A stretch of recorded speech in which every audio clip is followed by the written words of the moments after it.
Hello everyone and welcome to your NARSA weekly update for the week commencing Monday the 13th of March 2023. It's Gary here again and well, I don't know, another week goes past and another confirmation of a season-ending injury to one of our players, and this time it is, not surprisingly, Kamar Roof, who just, I don't know, the guy just can't get a break, can he? Poor fella. That's just how his body reacts to the physicality of the game that he tries to play, I'm afraid. And while I do feel really, really bad for him, from a club perspective, we're consuming a whole hell of a lot of resources on this one guy. And while we're obviously bound by his contract situation, my understanding is he is another year after this season. I would like to think that at some point the club will learn from this and it will prompt us not to invest in injury-prone players in the future, because it's just an absolute downer for everyone involved, quite honestly. But to be paying vast sums of money to players who just can't contribute to the team or play cameo roles now and again, Roof is the absolute exception. Just comes back and out, in and out of the team. It's just awful. So yeah, just another one to add to the list to go with Tom Lawrence as well, that we talked about a wee bit last week as well. Anywho, let's get on with the content for this week. Two games this past week, starting with Wednesday's excellent 4-1 win at Easter Road against Diet Celtic, and the goals came from James Tavernier, 2 from Tony Goals and 1 from Fashion Sakala.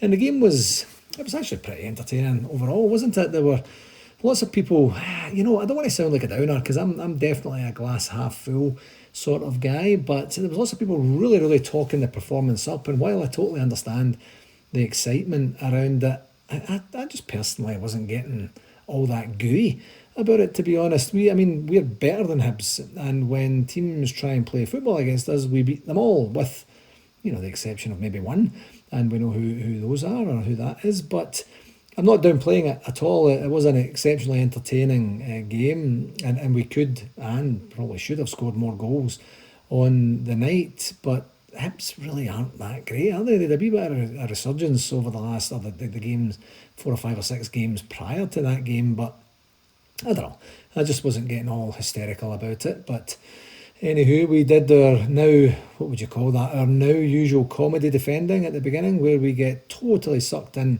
on a set piece and their fella is standing at the back post just to pop it over, and then it's popped in just as a bit of an OG there from Connor Goldson. Just an absolute joke of a goal to lose, but that did, fortunately enough, on the night just seemed to spur us on, and we got a goal back from a penalty that for whatever bizarre reason the ref Don Robertson let it go to VAR before then going and taking a look at it himself and then confirming what everyone already knew, that it was an absolute stonewall penalty. It was just bizarre, to say the least. And then Tony Goals himself chips in with one just before half time to make it 2-1 at half time. And we then continued, which is the great part. We continued our great form into the second half, and Fashion Sakala scored a brilliant goal, and the night was polished off by Tony Goals' second and our fourth. And honestly, on another night, Tony Goals gets at least a hat-trick.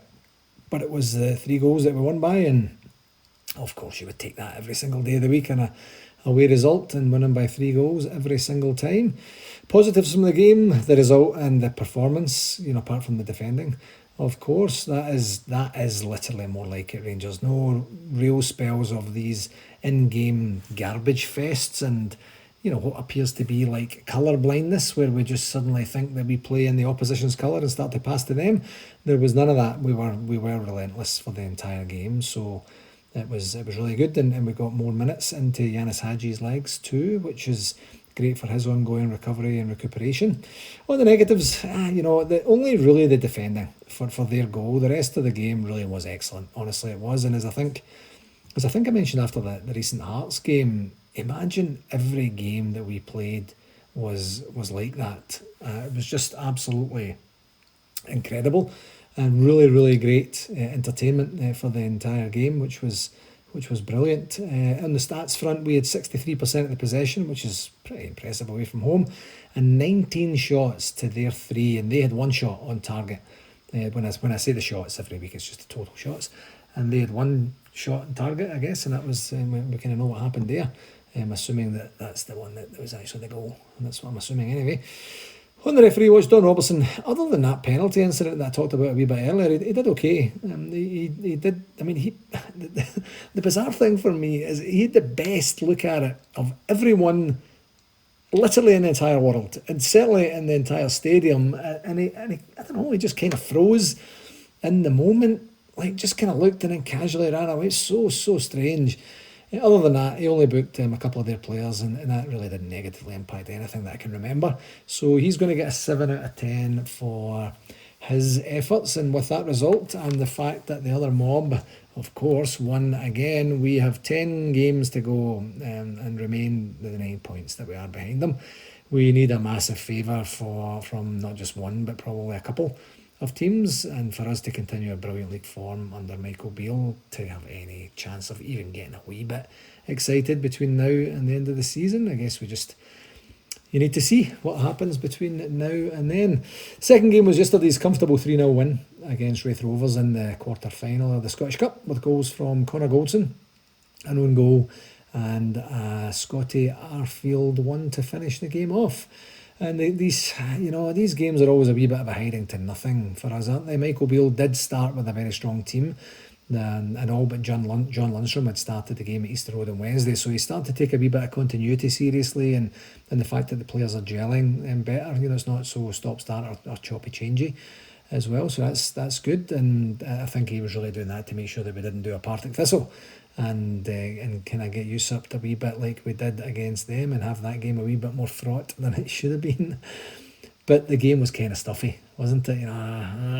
They had the one wonder shot just wide in the second minute, but other than that, there wasn't a whole hell of a lot from them to get excited about or to get nervous about or anything like that. And we did open the scoring from a brilliant Borna Barisic cross and a bullet header from Connor Goldson, and then added the second from Ryan Nolan own goal just before the hour mark. And then, despite peppering their goal area for almost the entire game, we did have to wait until the 87th minute for super sub Scotty Arfield to slot home the third. Comfortable day, comfortable result. Nothing too much in the way of drama or anything like that, so we'll take it. So positives, the result and the fact that we are in the semi-finals, and I'll get to that in just a wee second here, and heading to Hampden again. And we also got some minutes into the legs of Ridvan Yilmaz, John Suter and Yanis Hadji again on this one as well. So this is, the squad is starting to look better and better and better with each passing week, it would appear. Negatives, not really a negative per se in terms of the team's play, but the atmosphere at Ibrox was a bit odd, wasn't it? Without the Union Bears banging their drums and playing their trumpets or whatever it is they do there. And I have to say, I didn't really realise how used to their background noise I had gotten until they weren't there. And you'll know by now the Union Bears chose to boycott the game in protest at not being able to have one of the banners displayed. And initially I thought, because when I think they went down to kind of like the Grand Old Opry area or something like that, and then they had the banner there saying Ross Wilson, Director of Failure, and I thought originally that was the one that the club had decided was a step too far, but it kind of emerged today that there was something to do with the police, and there was maybe like a pig in a police outfit saying all police are pigs or something like that. I'm not 100% sure about that, but if that's the one, then I don't know. Like, let's maybe talk about the team and talk about what we want to be changed in and around the club. I think that's okay, but kind of when you start to kind of open and expand it a wee bit to stuff like that, I can see why there would be some sensitivity around that. But I don't know. These things just kind of seem to get unsavoury in a bit of a hurry, don't they? It's annoying. I mean, it only really surfaces when we're not in the best of places as a team, and then it all just kind of compounds itself because people start to try and figure out why, and then make their own conclusions, and then start to remonstrate or demonstrate against those. So it's just a symptom or a sign of the times for us, and this is where I get a wee bit frustrated, because there is a disconnect. The distance between the board and the fans will continue to go unbridged unless proper dialogue can take place, and that just doesn't seem to be the way that we want to manage things from a club perspective. And I think I could help with that, you know, by getting the parties together and really, you know, helping try to put things on the agenda that are material for every party, and then we can move forward in unison from there. But yeah, I mean, I guess that's maybe a wee bit naive from 4,000 miles away, but I genuinely think I could help if I was ever called upon. Anyway, back to the game. 64% possession is what it said, which is kind of odd against a lower league team at Ibrox, and 17 shots to their 3. So very similar to what we enjoyed over at Easter Road, but it was just at Ibrox this time. Referee Watch John Beaton did all right. He managed to book 5 players, 3 for him from their side and 2 from us, in a game that didn't really seem that testy, to be honest. So he's going to get a 7 out of 10 as well. 7's what you get when you're just meeting expectations, I think. And I guess you'll know by now that with the draw being made today, what it means is that we have to travel to Hampden on the weekend of April 29th or 30th to play the Beasts from the East, no less, our most closest rivals, and what is our most realistic chance at silverware for this season. So, you know, there's different schools of thoughts out there. We had a bit of a dialogue on the NARSA WhatsApp group a wee bit earlier there, saying, "Look, it's always better to beat them in the final." You know, what if the final works out to be like the last final, where we just don't show up and don't give a good account of ourselves? So we were going to have to play them at some point if we were going to win the trophy this year. So the sooner the better, as far as I'm concerned, and we'll get a hold of them. I don't know if it'll be the 29th or the 30th. I would hope it would be the 29th, just so that we can get access to like the best condition of the pitch, and we're not playing on something that's been clogged on for 90 minutes the day before. But I guess we'll see. And with it not being a final, I assume it would be an earlier kick-off. We enjoyed a later one for the League Cup final, but maybe not. I'm not 100% sure. But something else to look forward to, as next month is really, really shaping up to be monumental for us. Just the one game this week, and it's in the league, and it's away to Motherwell this Saturday, the 18th of March, and that's, I think I've got this right, an 8:30am Eastern Standard Time kick-off. That's 12:30 in the UK, and just a reminder that in North America, our clocks sprung forward last weekend. I got a bit confused as to where the clocks were changing, whether it was back in the UK or it was here. It was indeed here. So we are only 6 hours behind the UK instead of the regular 7 here in Calgary, and that would be 4 hours instead of 5 for the folks in the east of the continent as well.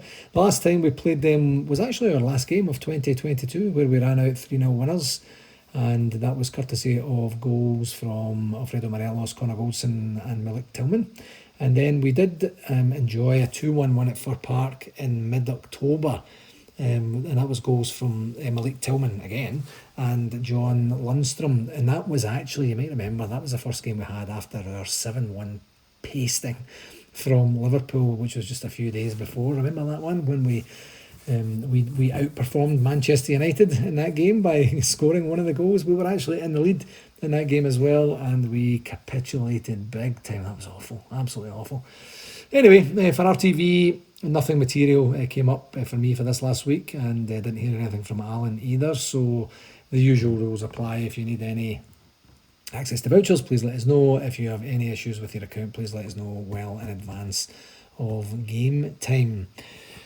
First, for the shout-outs for this week, I just wanted to ask again on the shout-outs if there was anyone willing to be part of the podcast, the Heart and Hand podcast that they're going to be doing on Sammy Cox.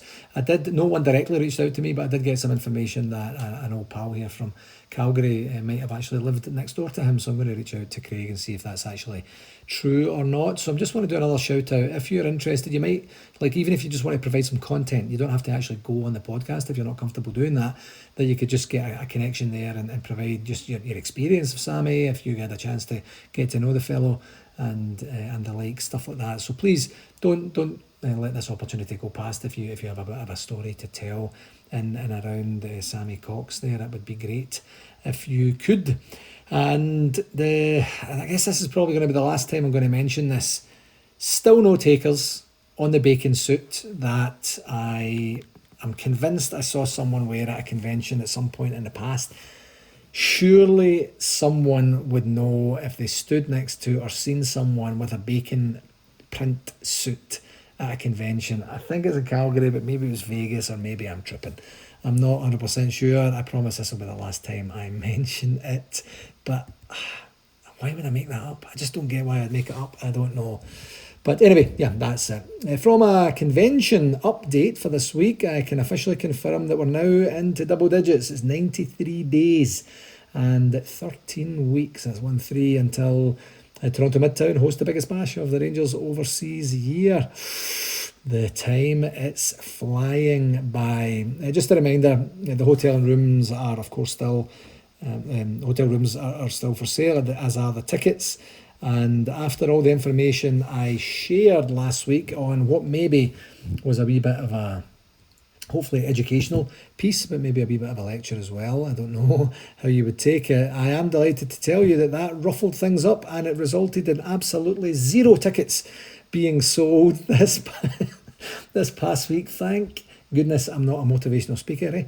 Wow. So what this tells me is this is a sign, this is a signal that our customers are sending us, and they want us to heed. I'm taking it very seriously, as is the rest of the NARSA executive, and it does genuinely give us food for thought about how to approach convention planning in the future. I'm not sure what that means overall, but what I can tell you is the amount of effort and planning time that we have to expend in organising, it's the same for a small convention as it is for a large convention. So with lower numbers, we don't even get the luxury of, that equating to less work for everyone involved. I do have my own thoughts about why this is the case and how we move things forward from here, and I'll share those with your NARSA executive, and then we'll see where we take it from there. But as I mentioned last week, for those who have already purchased, thanks a million. For those who haven't, this is a gentle reminder that we would really, really appreciate if you would get ahead and get your purchasing done for those. Just a reminder, those are $225 Canadian for the 3 nights. We do still have the 2-night convention stay competition that we're going to get organised. I just want to kind of run it past the exec to see whether we want to do it on an individual basis or we want to do it per club that has purchased, per NARSA official club that has purchased for the convention. So once we get that organised, I think it's per club, and then the club can distribute it, but maybe it's not. We'll see on that one. Another reminder that Rosie and her team over at the Holiday and the Flight Centre have their full packages for sale as well. Although they did give their flight seats back, there are still opportunities to be able to get that one-stop shop experience there as well. You can go to @theconvention.com, and the phone number is, as always, posted in the blurb for the pod each week. And on the other guests, I did have a hope that we were going to actually announce 2 guests this week, but I have a wee bit of unfortunate news on that front, is that we will not be joined this year by the captain himself, Mr. Richard Goff. Richard and I had a great chat on the phone last week, and he confirmed that he has a family conflict going on at the same time as the convention for this year. So for the first time in, oh boy, I don't even know how long. I can't remember, actually. Maybe back to 2012 in the Bahamas, maybe something like that. We won't have Richard Goff with us. I know he's really, really disappointed, but definitely family comes first and all that, and we do look forward to seeing him next year in New York City. That was a wee bit of a downer. I'd kind of banked on him being able to come along. I don't know if it's just a symptom of being a couple of weeks later, and the regular attendees have their the first couple of, or the first weekend in June is their preferred time or something like that. But just, family first, as I say. The magazine is out for sale, $150 per regular page, and you can make the cheques payable to Toronto Midtown Rangers Supporters Club. You can e-transfer to TMRSC 1998, that's TMRSC 1998 at outlook.com, and you can PayPal to the same email address and use the friends option, for that, friends and family. I think it is on PayPal, just so that there's no fees attached to that. And the football is now out for sale. The magazine is out for sale. There was a promise that there was going to be the Friday excursion out there, and that was supposed to get organised this weekend. I didn't get any notification that it was organised, so if it was pushed out today, my apologies for that. But the host club almost have everything out there now, which is great, and we just need a wee bit of an upturn in our team's fortunes to get us to a spot where the end of the season is something that we're actually looking forward to and not dreading, and I include the convention in that as well. The Toronto Midtown boys and girls did have the fundraiser yesterday for the Pride of the Rock flute band, which was the Dinner with David, a tribute to to David Bowie, and by all accounts that went really well. There was a really good showing there. And my understanding is that the weather wasn't so great in the Toronto area yesterday, so that probably kept a few folks away. But yeah, everyone, we saw some really nice, some really cool photographs, some folks there that are a bit of a blast from the past as well. So it was nice to see that, and by all accounts it went well. And so thanks again to Toronto Number One for hosting, and of course to Toronto Midtown for organising the entire event as well. On to other business. I know I did talk about it briefly last week. Just another confirmation here that this is an election year for NARSA. So we have our election, which will take place on the Saturday afternoon, probably, of the convention. We'll work out the timing and let everyone know in plenty of time. But if you have any material changes that you want to make to the NARSA constitution, which is on our website, and or you are interested in nominating or having yourself nominated for an executive position, you can do so. All the details that you need for that are on the NARSA webpage under the Constitution on how to do that. But as I mentioned last week, you have up to and including 2 months to the calendar day before the convention. So what that means is, I'm just going to do a wee bit of clicking here, that by April 17th, you would need everything in, and that will be midnight Eastern Standard Time, that everything would need to be into the NARSA Secretary, Sandra Hawthorne, for that to be able to get what you need to get in there. So anyone can apply for any position, apart from the president position that has to be taken up by someone who has been on the executive for 2 years in the lead up to the actual AGM in and of itself. So that kind of narrows down the field there. But every other position is open, and we're going to do a wee bit of a change around, I think, and some of those as well, which would be through the constitutional changes that will be proposed as well. Again, information will be sent out about that. But if you have any keen interest in taking a peek and getting involved, we would be more than happy to talk to you and see where we go from there. So I'm going to probably talk about that between now and up to and including the 17th of April, just to make sure that we have that reminder, so that you have all the information you need to be able to get involved.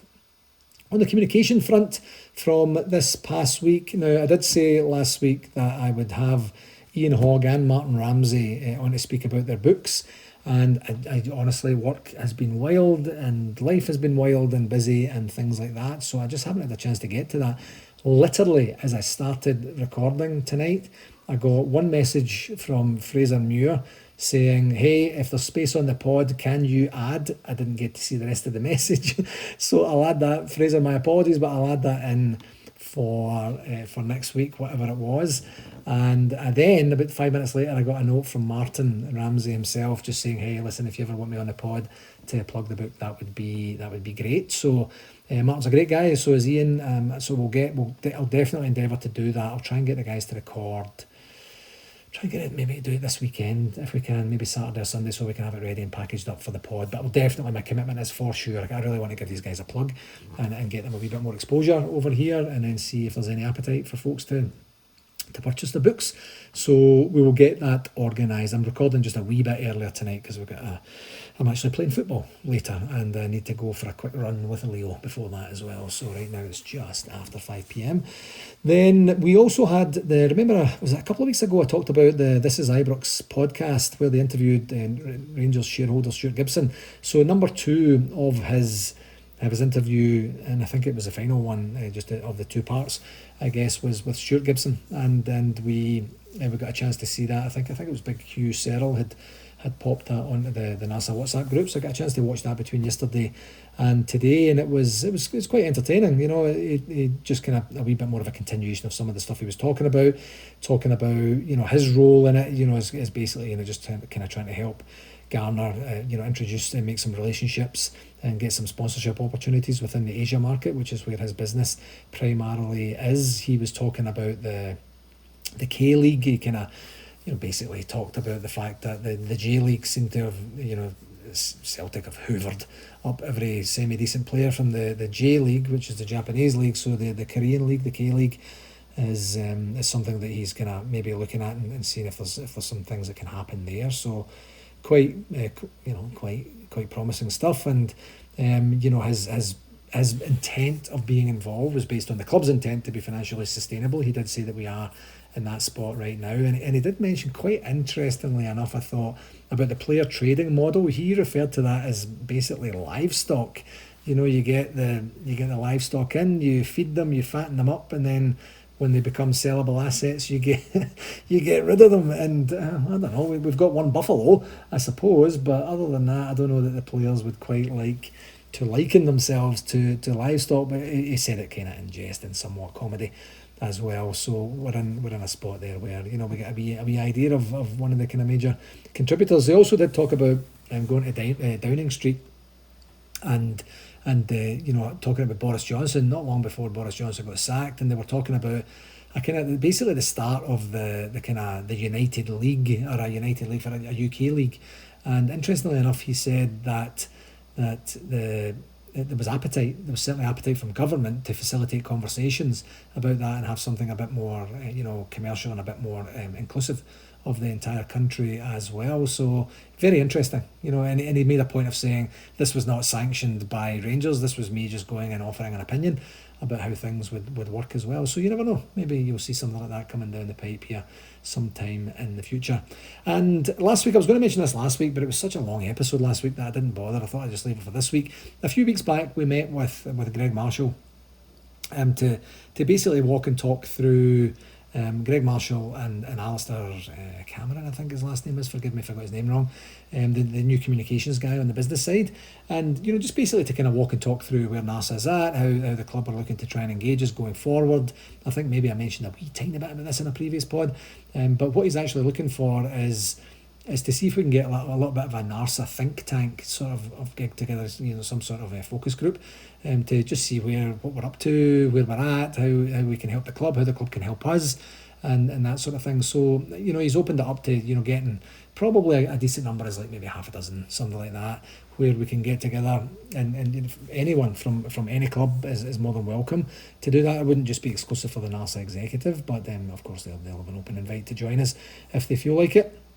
But it was just a call out for everyone who would like to be involved. So if you'd like to be involved in that, and this is literally all I know about it, we've just to basically get back to them with some dates that we could meet and some names. So the dates will be predicated by the names.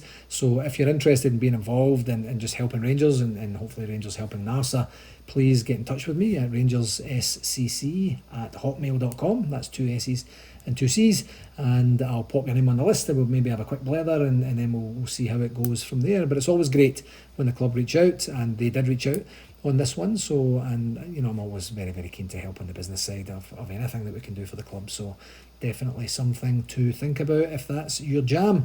We do still also have two tickets for the 20th anniversary dinner put on by our partners 5 Stars as well. I'll try and get the social media active this week to put on a bit of a competition on that as well, and see if we can pop that out to the NARSA membership as well. I keep that there on my notes every week just to make sure that I don't forget, and I won't do what we did last time and kind of for the what was it I missed out on last time? I can't even remember now, but I missed out on one because I left it too late. I'll get that organised. We'll get that figured out. It's not until May, so we have a wee bit of time on that. Okay, my friends, that will do it for this week. As always, I would love to take this opportunity to thank you very, very much for taking the time to listen. Please do share it with whomever you think would enjoy it, and please do get in touch if there's anything else you'd like to see or hear on the pod. Mostly here, because you don't see anything now that I think about it. So if there's anything else you'd like to hear, please by all means get in touch. Until next week, here's to finishing March. This is our last game in March for this week, because it's the international break in the following week. And let's finish off with a nice solid victory to keep our solid run going under Michael Beale. Until next week, you take care and all the very best, folks, okay? Cheerio.